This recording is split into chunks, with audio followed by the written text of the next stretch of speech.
Welcome once again to Chelan County Connection. I'm your host, Randy Roadz, along with Chelan County Commissioner from District 3, Tiffany Gering. Tiffany, welcome. Thank you. Thanks for having me, Randy. It's great to have you on the program today. We have some ground to cover. First of all, how have you been and how's the wintertime treating you?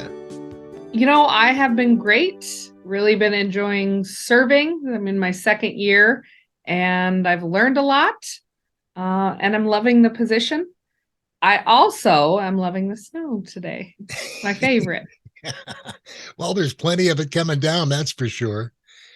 Hey, there's a topic that we want to address first of all, Commissioner Gering. That's the American Rescue Plan Act, and we've heard it called ARPA. Can you explain what it is for us? Definitely. So Chelan County received $14.9 million in federal funding. And those dollars are COVID relief money to help respond to the pandemic and some of the issues that it created. So the goal with those dollars is to rebuild a stronger and more equitable economy as we recover. And while doing that, the Board of County Commissioners really came up with some strategic goals of how we wanted to spend that money. Obviously, there are rules when you are given money by the government. And we stayed within the confines, but those four main goals that we are striving to meet when we are looking at applications are strengthening county services, caring for families, supporting small ag businesses, and creating healthy communities. So when we have been taking applications in, we did that over a 2-month period. And we have been reviewing applications based on those goals. And then we will be making decisions about how to allocate funding on December 5th. So it's really exciting. We have a lot more applications than we do funding, which I guess is a good problem to have. But it will be difficult to narrow down who best fits those goals that the board has created and how best we can meet the needs of our communities that we serve. Can you kind of go through step by step for us, at least briefly, the process that Chelan County has followed?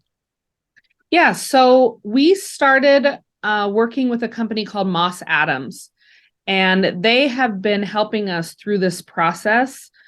$14.9 million is a lot of money, and we wanted to make sure that we are following all of the federal regulations throughout the process.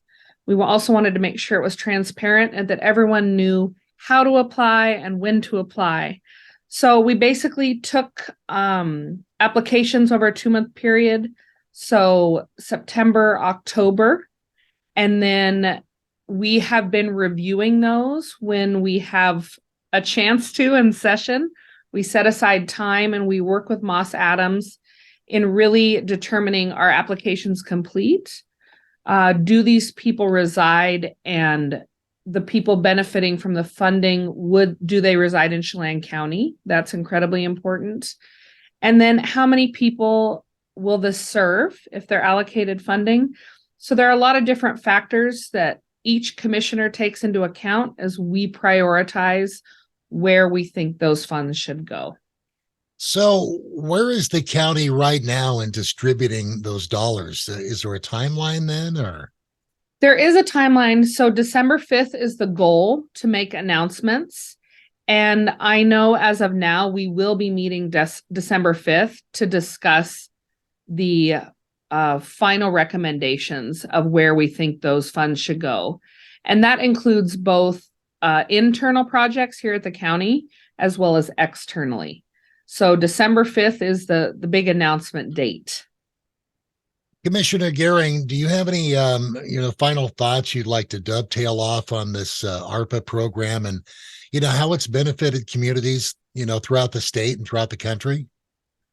We have been very slow to move in this process because we have until 2026 to spend these funds. And we knew that as time progressed, recovery was going to be difficult for everyone. So we have been very strategic in this process, and I do think it is going to benefit a very large amount of people.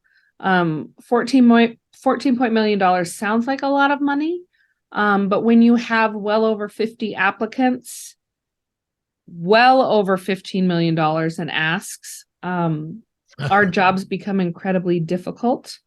But this money will absolutely serve the purpose that it's intended to, and that is to help create recovery of our economy and healthy communities and healthy families. So it's exciting that we get to be at the table to make these kind of decisions. And Commissioner Gering, what's the range of the businesses that would benefit, from mom and pop up until like how many employees? Yeah, so with the agricultural employees, they all have to be companies of 500 or less. So those are small agricultural businesses, which is exciting to be able to help. And then you're looking at different nonprofit organizations, and those can really range to any number of employees. So big and small alike, they don't get discriminated against. Yeah. Did you have any final thoughts on ARPA before we move on to our next topic? No, I just want to encourage people to remember that this was a really difficult process, and we would love to be able to award funding to every organization. And just because certain people don't receive funding doesn't mean that we don't believe in their mission and that we don't believe that they're doing great work in our communities. We will always look to partner and find funding in other areas if we can. So I don't want them to feel discouraged. On this edition of Chelan County Connection, District 3, Chelan County Commissioner Tiffany Gering. Tiffany, we move on to more money talk, and that's the distribution of lodging tax dollars. First of all, we should explain what lodging tax dollars are.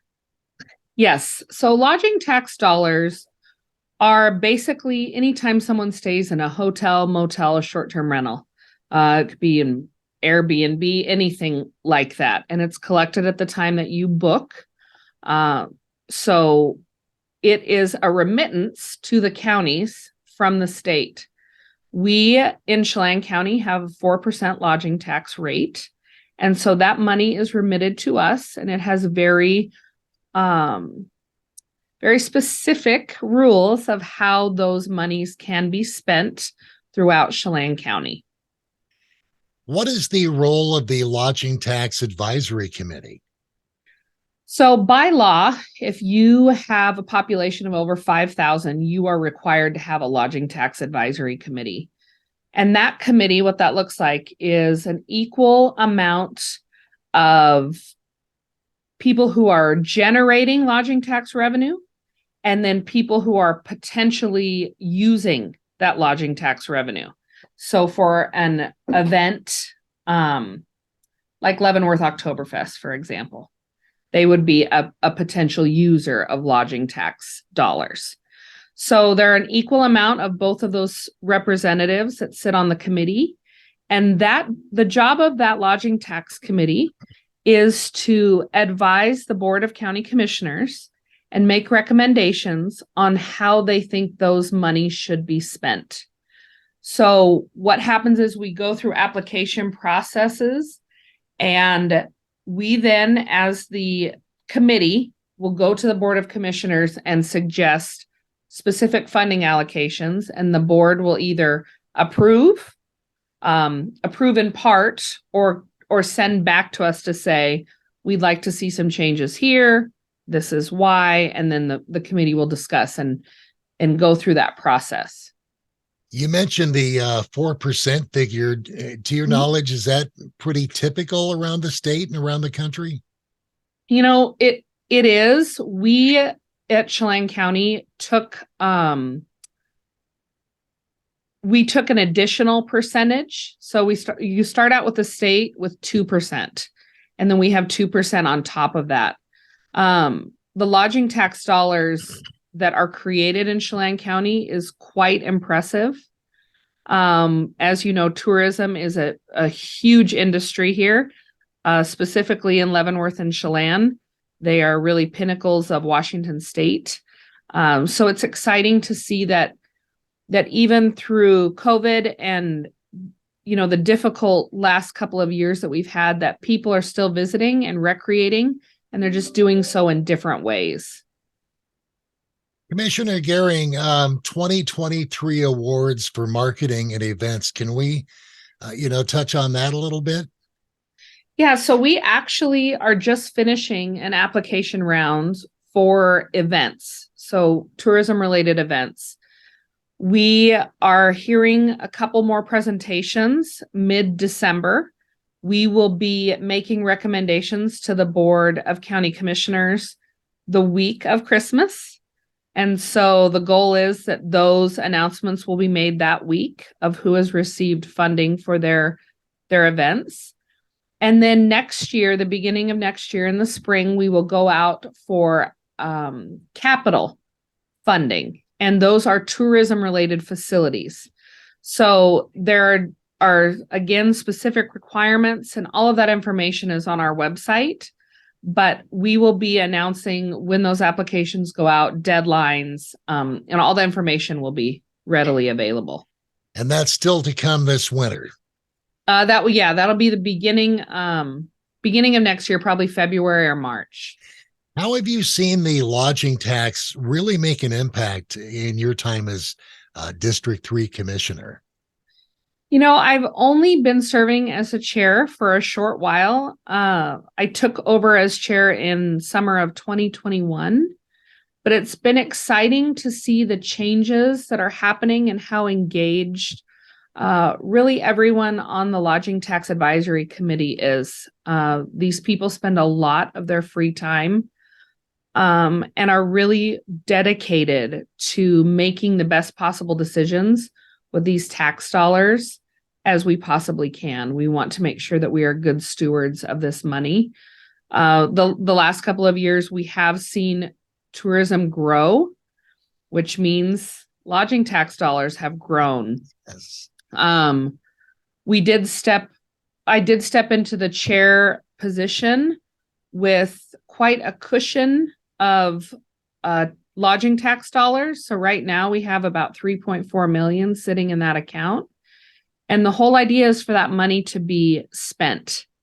So we are really, as a committee, going to be looking at how do we want to expend those dollars, and do we want to invest in some larger capital projects in order to really get them further on down the line rather than just the inception phases of a lot of the projects. So it's exciting, a really exciting time to be involved with lodging tax. Is there still a call for applications on this?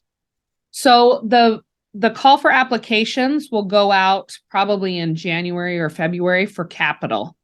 And then the decisions for the event funding will be made on December 15th.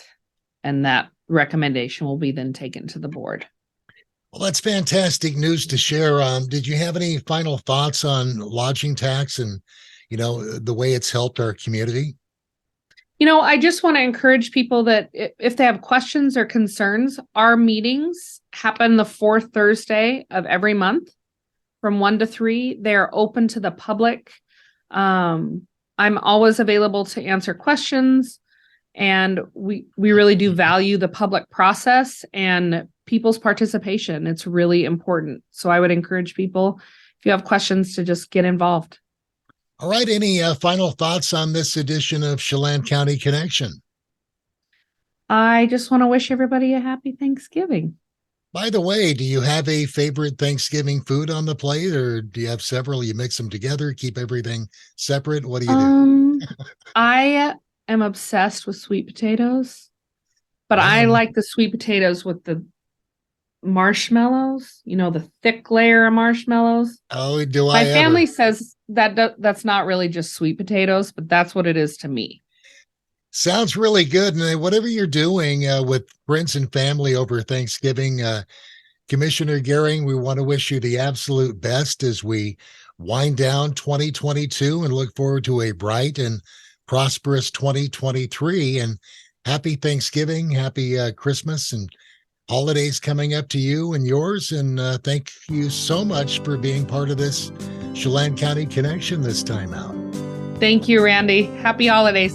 Thank you so much. Chelan County Commissioner District 3, Tiffany Gering, joining us on this edition of Chelan County Connection. I'm your host, Randy Roadz, and we'll see you right here next time.